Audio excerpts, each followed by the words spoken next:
The objective of this practical is determination of white blood cells per cubic millimeter of human blood. Now we will understand the principle of this practical. The white blood cells, also called leukocytes, constitute the major defense system of human body against invasion by bacteria, viruses, fungi, toxins and other foreign agents. Their number in the blood is kept remarkably constant in human under normal conditions. However, their number increases or decreases during activation of immune responses, especially in acute and chronic infections. A physician orders this test along with differential count as part of full blood count, which is counting and study of all blood cells in case of pyrexia or fever, especially if the cause of pyrexia is not immediately apparent, that is, pyrexia of unknown origin. Now, what are the requirements for this practical? In order to perform this practical, you will need a hemocytometer with a heavy cover slip, microscope, blood lancet, alcohol or spirit swabs, WBC pipette and Turk's fluid.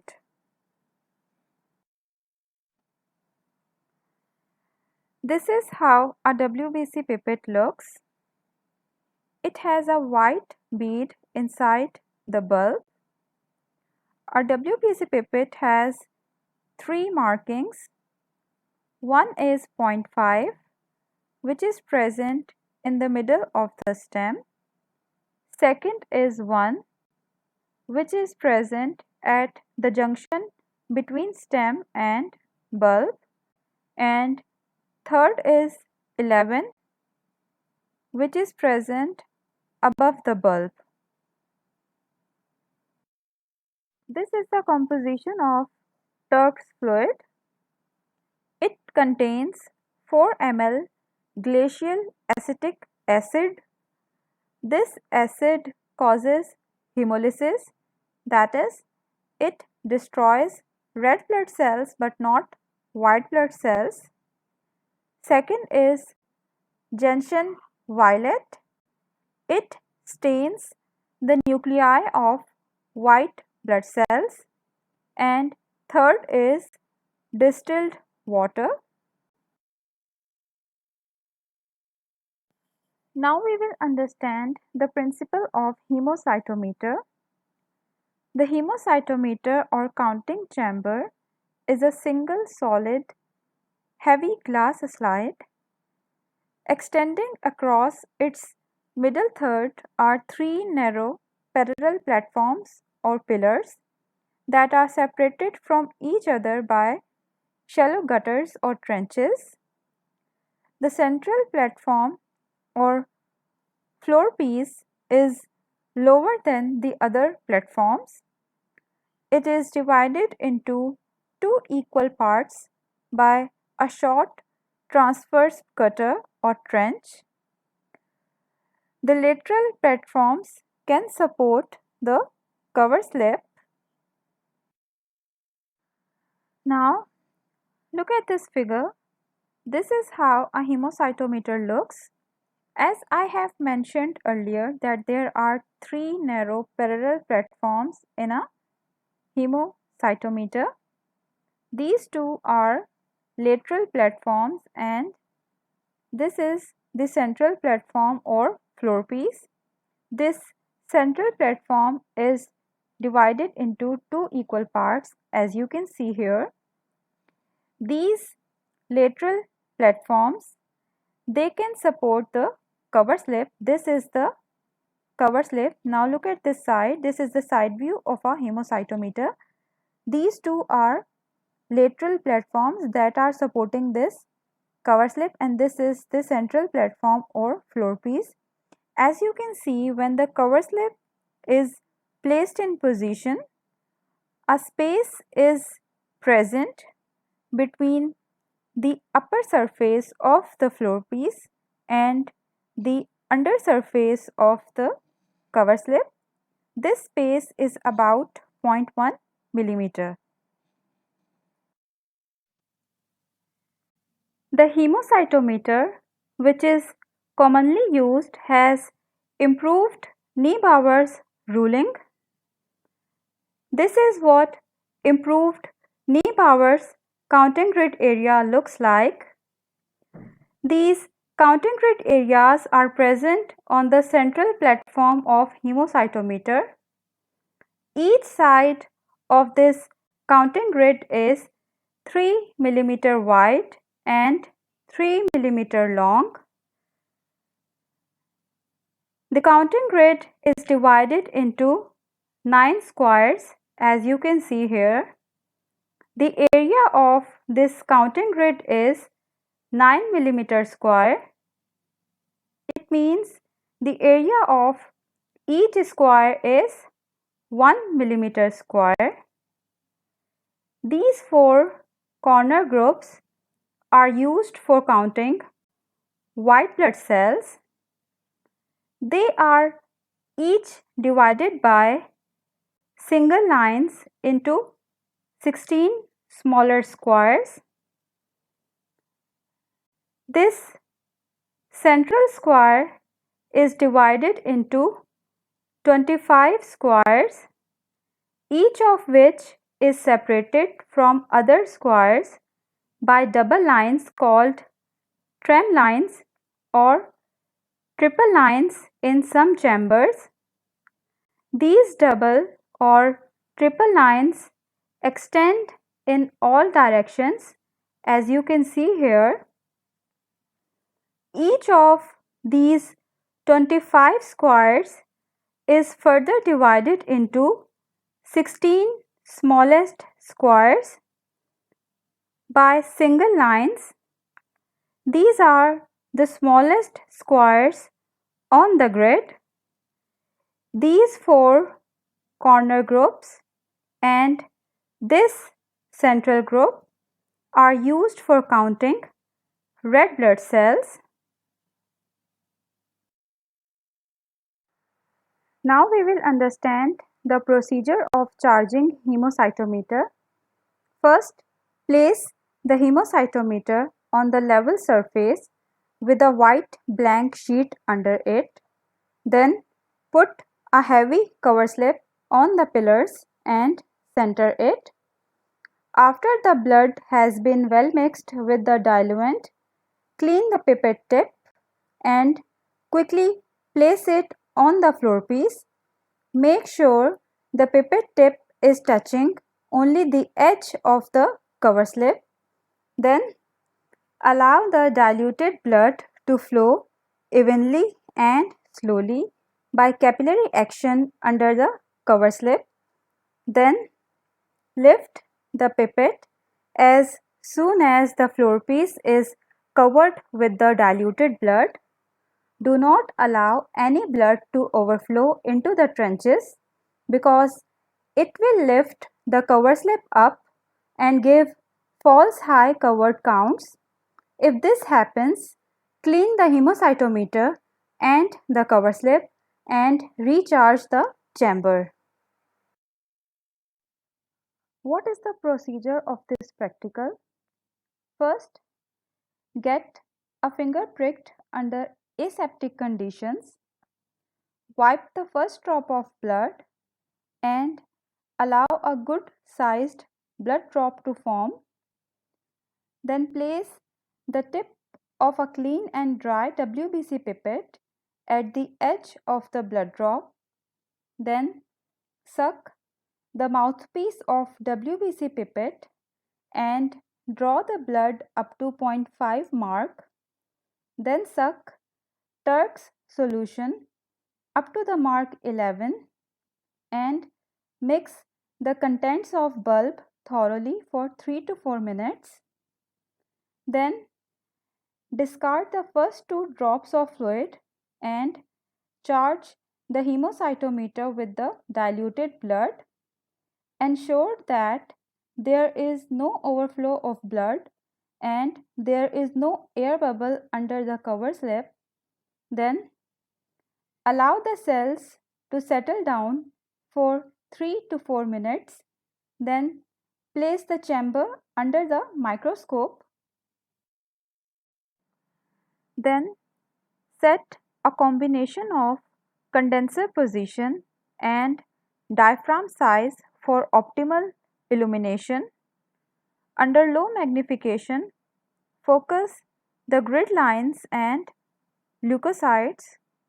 You will see all the 16 squares of one corner group in one field. Then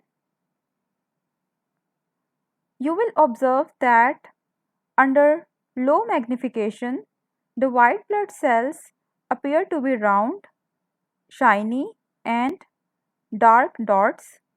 They are usually opaque and yellow, brown or black in color. Then count the cells with LP objective lens. Count the cells in the 4 corner groups, each having 16 squares, that is, in total 64 small squares. Then switch to higher magnification and study the white blood cells. If you rack the microscope, you will be able to see the morphology of these cells, that is, their round shapes, the clear cytoplasm and the dark blue nuclei which are lobed in some cells. You will also see the remnants of a round red blood cell membrane. These are called ghost cells since they are faintly visible. Now, what are the observations? Note that the color of the diluted blood is deep brown, which is due to the formation of acid hematin. This acid is formed due to the action of acetic acid on hemoglobin, which is released from the red blood cells. However, this acid does not affect the counting of the white blood cells. What is the dilution factor? The dilution of the blood occurs in the bulb of WBC pipette. Since the volume of the bulb is 10, that is 11 minus 1 equals 10. When blood is taken to the mark 0.5 followed by diluent, which is TURBS solution, to the mark 11, the volume of blood is 10.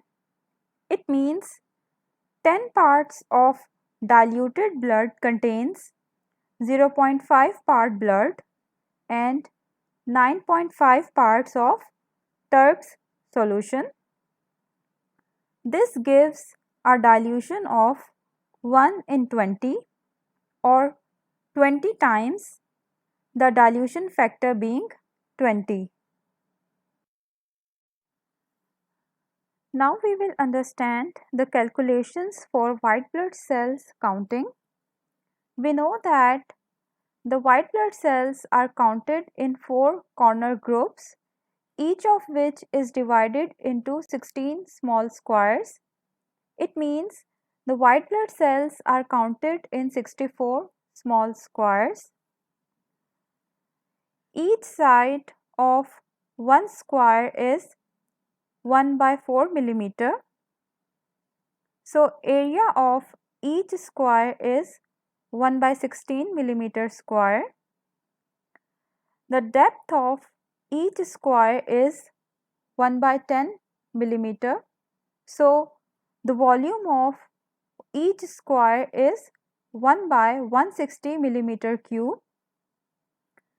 Then the volume of 64 small squares will be 4 by 10 millimeter cube. It means the total volume of diluted blood in which the white blood cells are counted is 4 by 10 millimeter cube. Let the cell count in the volume 4 by 10 millimeter cube of diluted blood be X, then 1 millimeter cube of diluted blood will contain this amount of white blood cells. When we multiply this with the dilution factor 20, we will get the number of white blood cells present in undiluted blood. After performing these calculations, we will get this result. It means by multiplying the number of white blood cells counted in the four corner groups with 50, you will get the total leukocyte count. Now we will understand counting of white blood cells. After setting a condenser position and diaphragm size for optimal illumination, this is how white blood cells appear on a Neubauer's chamber under a microscope. Now start counting the number of white blood cells in one corner group. Now look at this side. This is one corner group. As you can see, it is further divided into 16 smaller squares. Count the number of white blood cells in each smaller square. If cells are lying on these lines, as you can see here, then count only those cells lying on lower and left lines and avoid those cells lying on upper and right lines. These cells will be counted in adjacent squares. This is how you will avoid counting the cells twice. Once you have finished counting in one corner group, count the number of white blood cells in remaining three corner groups. Then add the amount of white blood cells counted in all these four corner groups. This amount is then multiplied by 50 to get the total leukocyte count. Now what are the precautions? Observe all precautions for getting pricked, filling the pipette and charging the hemocytometer. Keep the entire equipment ready before getting pricked. When mixing the blood with the Turk's fluid, give sufficient time for complete destruction of red blood cells. Ensure that the cells are not centrifuged towards the ends of the pipette. Continuously rack the microscope while counting the cells. Here is your study question. What are the other techniques for counting white blood cells?